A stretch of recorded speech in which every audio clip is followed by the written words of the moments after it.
Sojojin Najeriya an san su da jajircewa da kwazo wajen gudanar da ayyukansu na yau da kullum. Wannan ya biyo bayan sabbin tsare-tsaren da suka samu ƙarshen jagorancin gwarzon shugaba wato Laftanar Janar Tukur Yusuf Buratai. Wannan yana ɗaya daga cikin irin atisayen da sojojin suke yi, musamman ma waɗanda suke cibiyar horas da sojoji da ke Zaria wato Depo Nigeria Army. Kai da gani ba sai an gaya maka irin yadda waɗannan sojojin suka samu duk wani abu da suke bukata ba don gudanar da waɗannan atisayen. Ga jami'an nan dai gwanin ban sha'awa, musamman in aka yi la'akari da yadda suke cikin kayayyaki masu kyawu da shugaban rundunar Laftanar Janar Yusuf Buratai ya samar masu. Wannan atisaye dai ana kiransa da exercise second leg turance, wanda yake zuwa bayan sun kammala samun horo kafin su tafi zuwa atisayen.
Nan kuma ɗaya ne daga cikin masu basu horon da ke musu bayani kamar yadda mai kallo yake gani. Ga wani taswira nan a ƙasa da yake amfani da shi wajen yi musu bayani duba da sabbin tsare-tsare da dabarun yaƙi da aka samar musu, wanda shugaban rundunar sojin ƙasar nan Laftanar Yusuf Buratai ya umarta.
The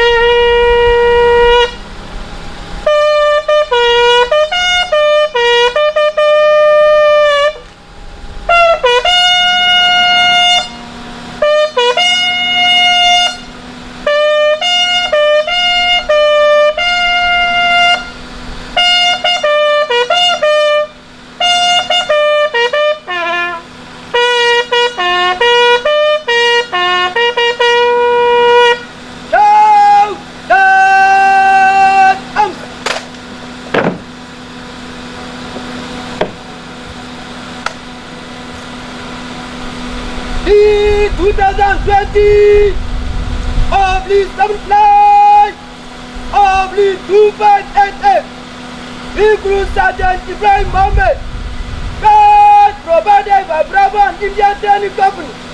God, come up, ready for your inspection, sir.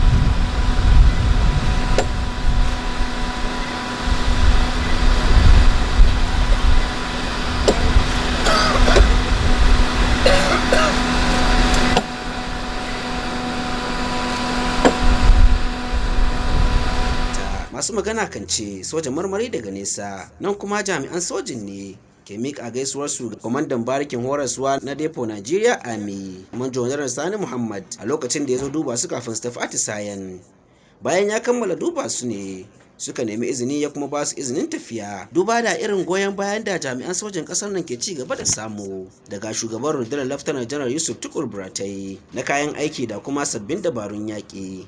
Yasa rundunar ke samun nasara a yakin da suke yi da 'yan ta'adda, musamman 'yan ta'addan ƙungiyar Boko Haram.